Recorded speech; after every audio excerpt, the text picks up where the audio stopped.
Integration, Pure Mathematics 1, Paper 1, Maths 9709, Lesson number 1, Question number 1. A curve equation y is equal to f of x. It is given that f dash of x is this and that f of 3 is equal to 1. Find f of x. जब f dash of x given हो और f of x निकालना हो तो हमें integrate करके वापस जाते हैं। हम इंटीग्रेट करेंगे, हम इंटीग्रेशन के बाद आप वापस जा सकते हैं। और अगर f of x गिवन हो और f dash of x निकालना हो तो फिर आप डेरिवेटिव लेंगे इसका, f dash of x का, f of x का डेरिवेटिव लेंगे, वो बनेगा f dash of x। और जब आप f dash of x से f of x निकालना चाहते हैं तो फिर f dash of x का इंटेग्रल लेंगे, फिर ये f of x के इक्वल होगा। तो अब हमें क्योंकि कहा गया है कि f of x निकालें f dash of x से, तो हम इसे इंटीग्रेट करेंगे और इंटीग्रेट करके हम वापस f of x की तरफ जाएंगे। और ये जो वैल्यूज़ दी होती हैं ये कांस्टेंट ऑफ इंटीग्रेशन यानी कि c फाइंड आउट करने के लिए वो दी जाती हैं। इसमें हम x की वैल्यू 3 और f of x की वैल्यू 1 लगाएंगे, इससे c फाइंड आउट हो जाएगा। सबसे पहले हम f dash of x को लिखते हैं। f dash of x है 1 over under root x plus 6 divided by x square. अब हम इसे इंटीग्रेट करेंगे ताकि हम f of x find out कर सकें। यहाँ लिख देंगे इंटीग्रेशन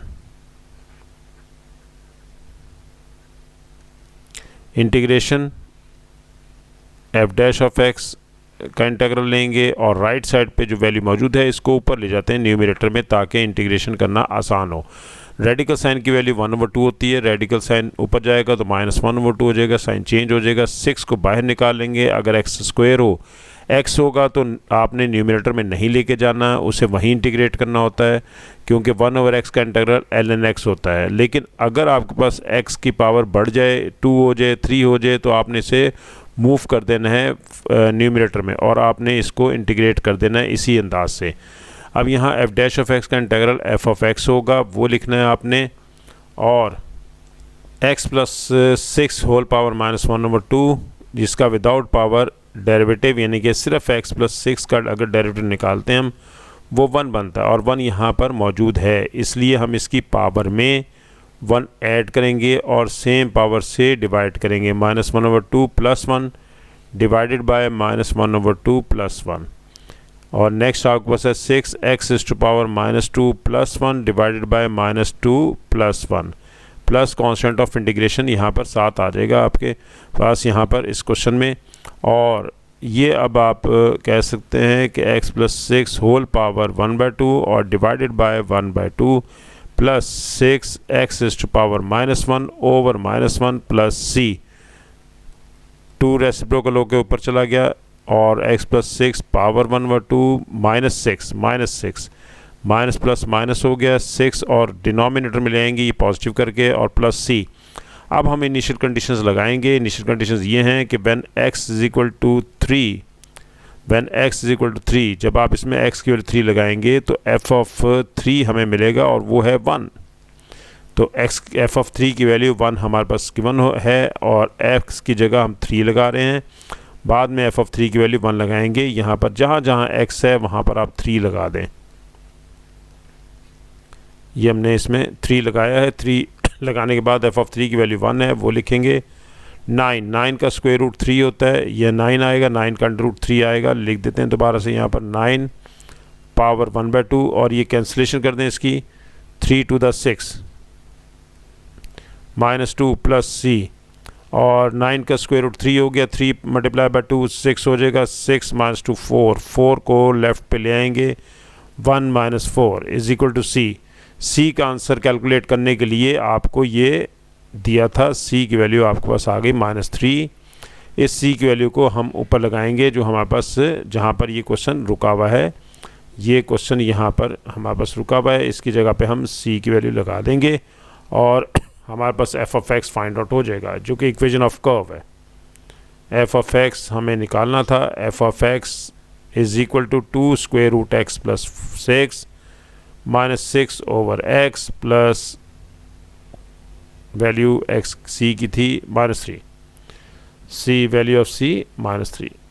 ये हमारे पास आंसर आ गया, f of x find out हो गया। 5 मार्क्स का एक क्वेश्चन था। और नेक्स्ट पार्ट है इसका ये हमारे पास देखिए इसका आंसर है। स्पेसिमेन पेपर था 2020 का और क्वेश्चन नंबर 4 था पेपर 1 और ये इसका आंसर है। नेक्स्ट है हमारे पास है क्वेश्चन नंबर 2। क्वेश्चन नंबर 2 इसमें कहा गया है कि the diagram shows the curve with equation y is equal to x minus y is equal to x into x minus 2 whole square. ये हमारे पास इक्वेशन ऑफ कर्व दे रखी है। The minimum point on the curve has coordinates a0। ये आपको बता दिए हैं उसने कि ये मिनिमम पॉइंट के कोऑर्डिनेट्स हैं a0। यहाँ पर y 0 होता है तो इसलिए और x की वैल्यू a गिवन है।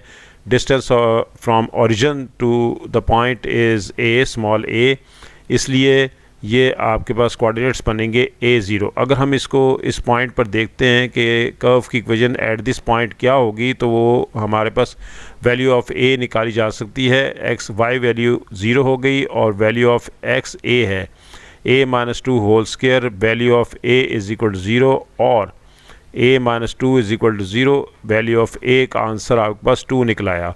ये 2 इसका आंसर होगा। a 0 हो नहीं सकता। क्यों नहीं हो सकता? क्योंकि इसका कुछ ना कुछ डिस्टेंस यहाँ पर मौजूद है।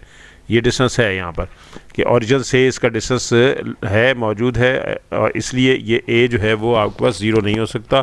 तो a का आंसर 2 फाइंड आउट हो गया। 1 मार्क का ये क्वेश्चन था तो ये आपके पास पॉइंट फाइंड आउट हो गया 2-0। फर्स्ट पॉइंट निकला है। नेक्स्ट में वो कह रहा है कि the x coordinate of the maximum point is b, यानी कि b ये मैक्सिमम पॉइंट है और मैक्सिमम पॉइंट के एक्स कोऑर्डिनेट b हमारे पास गिवन है। हमारे पास इसकी y की वैल्यू नहीं है।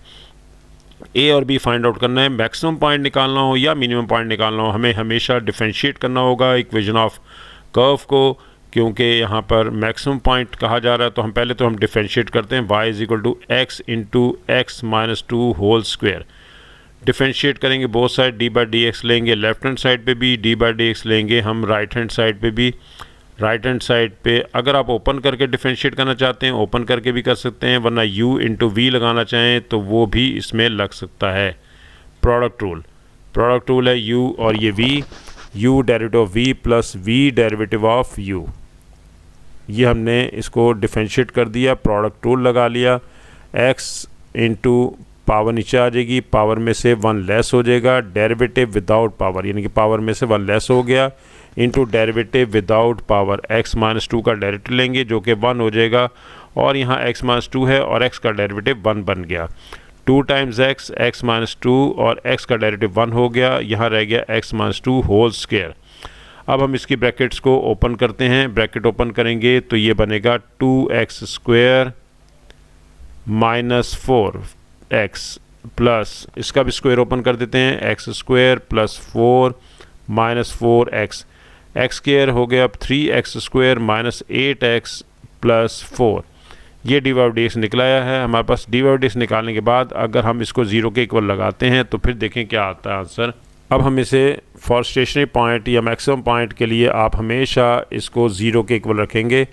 For stationary point, for stationary point d by d x put d by d x is equal to 0। हम इसको 0 के इक्वल रखेंगे। यहाँ से हमारे पास b की वैल्यू निकाली जाएगी बाद में और ये आ रहा है आपके पास। यहाँ पर इसको हम डी बाई डी एक्स को 0 रखते हैं तो ये 3x square minus 8x plus 4 is equal to 0। Factors बना देते हैं mid term break. 3x square minus 6x minus 2x plus 4 equals to 0 और 3x कॉमन ले लेते हैं। 3x कॉमन लेने से x माइनस 2 आ गया, माइनस 2 कॉमन ले लें x माइनस 2 आ गया is equal to 0। Taking x minus 2 as common which is equal to 3x minus 2 is equal to 0 और x माइनस 2 0 के इक्वल नहीं हो सकता। क्यों नहीं हो सकता? क्योंकि मैक्सिमम पॉइंट पर x 2 नहीं है, वो तो मिनिमम पॉइंट पर 2 है तो x 2 नहीं हो सकता। तो फिर x की वैल्यू क्या होगी? x की वैल्यू तो होगी आपके पास 2/3। ये है b की वैल्यू। वैल्यू ऑफ b हमारे पास फाइंड आउट हो गई विच इज़ 2/3, क्योंकि मैक्सिमम पॉइंट हमारे पास दे रखा है और वो है b और b की वैल्यू हमारे पास फाइंड आउट हो गई which is 2/3। Minimum point a की वैल्यू आपके पास है 2। यही आंसर था। Find the area of the shaded region. Area of shaded region निकालना है। एरिया ऑफ शेडेड रीजन उसका फॉर्मूला होता है 0 to a to b। Formula लिख लेते हैं पहले, a to b f of x dx। ये हमारे पास इसका फॉर्मूला होता है, लेकिन यहाँ लिमिट हमारे पास गिवन है और वो शेड पूरा जो बन रहा है वो 0 से ओरिजिन से स्टार्ट हो रहा है और 2 तक जा रहा है। ये ओरिजिन से स्टार्ट हो रहा है और ये 2 तक जा रहा है, तो इसलिए इसकी लिमिट बनेगी 0 to 2। यहाँ पर आप लिमिट लेंगे 0 to 2 और f of x dx, 0 से 2 f of x dx। f of x की वैल्यू ऑलरेडी निकाली जा चुकी है, आपने इसे एक्सपेंड किया था और वहाँ पर f of x find out किया था और वो है, आप इसे एक्सपेंड कर लें, y is equal to x into x minus 2 whole square. ये y यानी कि f of x ही है और इसको हम यहाँ पर लिख देते हैं, यही इसकी इक्वेशन है और इसको हम एक्सपेंड यहीं पर ही कर लेते हैं इंटीग्रेशन में ही। 0 से 2 x into x square minus 4x plus 4 is dx। Brackets open कर देते हैं, 0 to 2 x cube minus 4x square plus 4x dx। Integrate करेंगे, इंटीग्रेशन में x पावर 3 का integral, x power 4/4, x square का इंटीग्रल, x 3/3, x का integral, x स्क्वायर/2। 0 से 2 limit, upper limit minus lower limit. जहाँ जहाँ आपके पास x दिखाई दे रहा है वहाँ पर आपने 2 लगाना है पहले। 2 पावर 3 ओवर 3 प्लस ये कैंसिलेशन कर लें, 2 to the 4, 2 इंटू 2 पावर 2 और ये हो गई upper limit minus lower limit. जहाँ जहाँ x दिखाई दे रहा है वहाँ 0 लगाएं। 0 पहला 0, दूसरा 0, तीसरा 0, तीनों 0 ही हैं, x के सारे आंसर 0 है। 2 पावर 4 16, 16/4, 2 पावर 3 8, 8 इंटू 4 32 और 4, 2 पावर 2 4, 4 इंटू 2 8।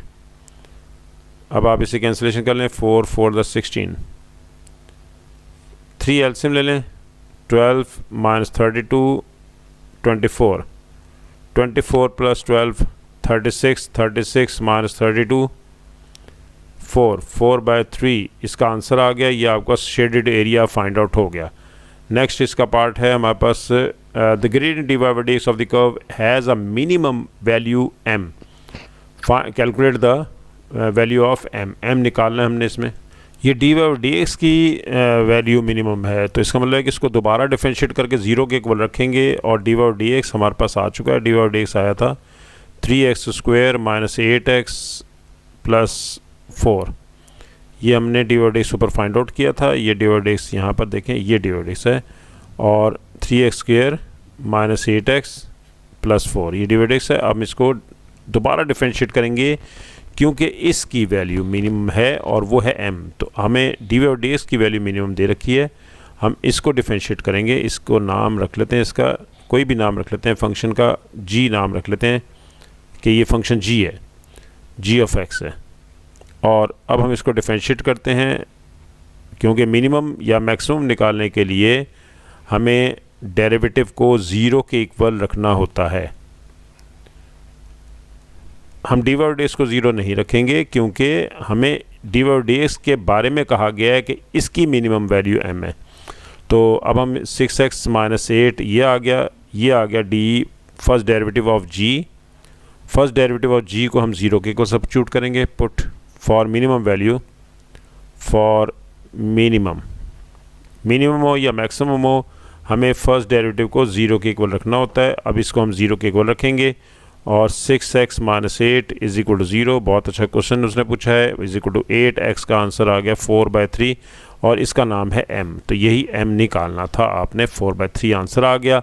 ये देखें, ये स्पेसिमेन पेपर था और स्पेसिमेन पेपर में क्वेश्चन नंबर 12 था। दोनों ही स्पेसिमेन 2020 का क्वेश्चन है और क्वेश्चन नंबर 12 ये इसका क्वेश्चन नंबर 12 है, जबकि फ़र्स्ट हमारे पास आया था वो भी स्पेसिमेन का ही था, वो क्वेश्चन नंबर 4 था। ये आज का हमारा लेक्चर था और नेक्स्ट लेक्चर के लिए आपने नेक्स्ट लेक्चर अटेंड करना है आपने और इंशाल्लाह ताला डिफरेंशिएशन आपकी बेहतरीन हो जाएगी अगर आपने स्मूथ इसको रखेंगे, अगर आप इसके हर लेक्चर को अटेंड करेंगे। इंटीग्रेशन में पास पेपर्स के क्वेश्चंस हैं और आगे आने वाले क्वेश्चंस बहुत इंपॉर्टेंट हैं, वो भी हम डिस्कस करेंगे और इसे आपने लाइक भी करना है।